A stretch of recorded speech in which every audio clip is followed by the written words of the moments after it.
आपको अपने पड़ोसी देश बांग्लादेश में चल रहे दंगों के बारे में भी बताना चाहते हैं, जिनमें अब तक 50 से ज्यादा लोगों की मौत हो चुकी है। सोचिए, हमारी बगल में बांग्लादेश है, 50 लोग मर चुके हैं दंगों में अभी तक, और इन दंगों में 2500 लोग घायल हुए हैं।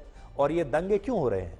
ये दंगे सरकारी नौकरियों में आरक्षण को खत्म कराने के लिए हो रहे हैं। सोचिए, हमारे देश में दंगे होते हैं आरक्षण प्राप्त करने के लिए, बांग्लादेश में दंगे हो रहे हैं आरक्षण समाप्त करने के लिए।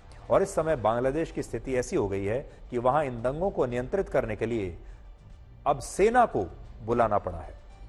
बांग्लादेश के हालात कितने नाजुक हैं, इस बात का अंदाजा आप लगा सकते हैं कि वहां के सरकारी न्यूज चैनल पर प्रधानमंत्री शेख हसीना का एक संदेश प्रसारित हुआ, जिसमें उन्होंने लोगों से शांति बनाए रखने की अपील की।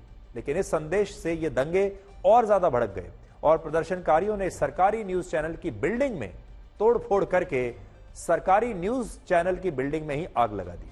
और इन दंगों में एक पत्रकार की भी रिपोर्टिंग करते हुए मृत्यु हो गई, मौत हो गई।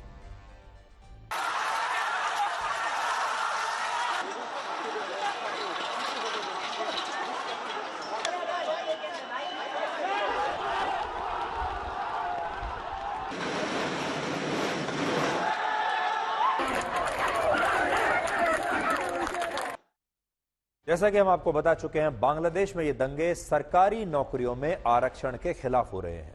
और ये वही आरक्षण है जो बांग्लादेश के स्वतंत्रता आंदोलन से जुड़ा है। वहां पर कोई जाति का आरक्षण नहीं है, धर्म का आरक्षण नहीं है, यह आरक्षण अलग किस्म का है।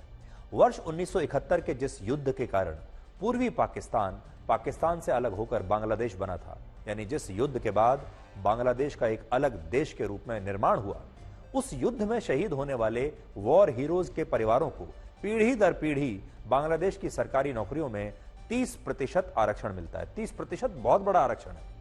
इसके अलावा कुछ सरकारी नौकरियों में महिलाओं को 10% आरक्षण मिलता है, अल्पसंख्यकों को 5% और दिव्यांगों को भी 1% आरक्षण मिलता है। और इसी आरक्षण को खत्म कराने के लिए बांग्लादेश में इस समय ये दंगे हो रहे हैं। बांग्लादेश के युवाओं का कहना है कि सरकारी नौकरियां योग्यता के आधार पर मिलनी चाहिए, न कि आरक्षण के आधार पर। और बांग्लादेश की सरकार ने वर्ष 2018 में ही इस आरक्षण को समाप्त भी कर दिया था।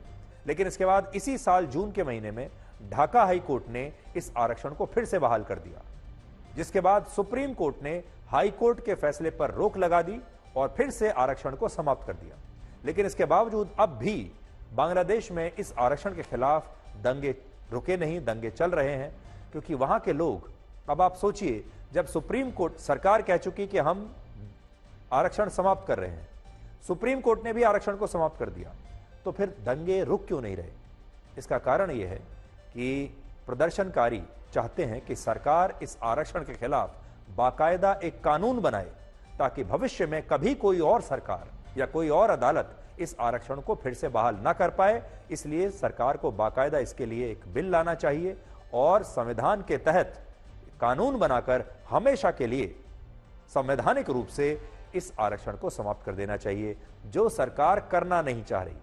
अगर सरकार बांग्लादेश की संवैधानिक रूप से कानून बनाकर इस आरक्षण को समाप्त कर दे तो ये दंगे रुक सकते हैं, लेकिन सरकार ने ऐसा किया नहीं, क्योंकि इसके पीछे भी बड़ी राजनीति है। इन लोगों का यह भी कहना है कि सरकारी नौकरियों में वॉर हीरोज के जिन परिवारों को 1/3 आरक्षण मिलता है, वो वॉर हीरोज असल में शेख हसीना की पार्टी से ही जुड़े हुए हैं, क्योंकि वर्ष 1971 के संघर्ष का नेतृत्व प्रधानमंत्री शेख हसीना के दिवंगत पिता शेख मुजीबुर रहमान ने खुद ही किया था। इसलिए उनके सारे जानने वाले, उनके दोस्त, उनके सहयोगी ही इस पूरे युद्ध में वॉर हीरोज थे, और अब उन्हीं के परिवारों को इसका लाभ मिल रहा है। और इसीलिए शेख हसीना ने अब तक इस आरक्षण के खिलाफ कोई कानून बनाने की बात नहीं की है। हालांकि इन दंगों में विदेशी ताकतों का हाथ भी हो सकता है, और इसमें अमेरिका की भूमिका को लेकर कई सवाल खड़े हो रहे हैं। बांग्लादेश में 15,000 भारतीय रहते हैं, जिनमें 8,500 छात्र हैं। और इन दंगों के बाद बांग्लादेश में भारत के हाई कमीशन ने भारतीयों के लिए एक एडवाइजरी जारी की है और उन्हें हिंसा प्रभावित इलाकों से दूर रहने की सलाह दी है। अब जब इस तरह की चीज किसी बांग्लादेश जैसे देश में होती है, तो उसमें दो बड़ी बातें होती हैं। एक, अमेरिका जैसे जो देश हैं वो पीछे से रिमोट कंट्रोल से इन दंगों को भड़काते रहते हैं, और ये कैसे भड़कते हैं? क्योंकि जो पश्चिमी बड़े बड़े जो देश हैं अमेरिका जैसे, वो उन देशों के विपक्षी दलों के साथ मिल जाते हैं।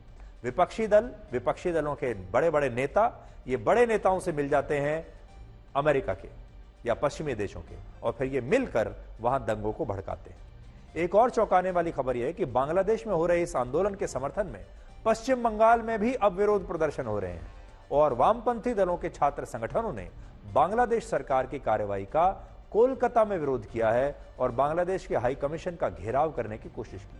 लेकिन सोचिए, वामपंथी दलों के जो छात्र भारत में सरकारी नौकरियों में आरक्षण चाहते हैं, वो बांग्लादेश के उन दंगों का समर्थन कर रहे हैं जो सरकारी नौकरियों में आरक्षण खत्म करने के लिए चल रहे हैं। कितना बड़ा विरोधाभास ये आपको देखने को मिल रहा है।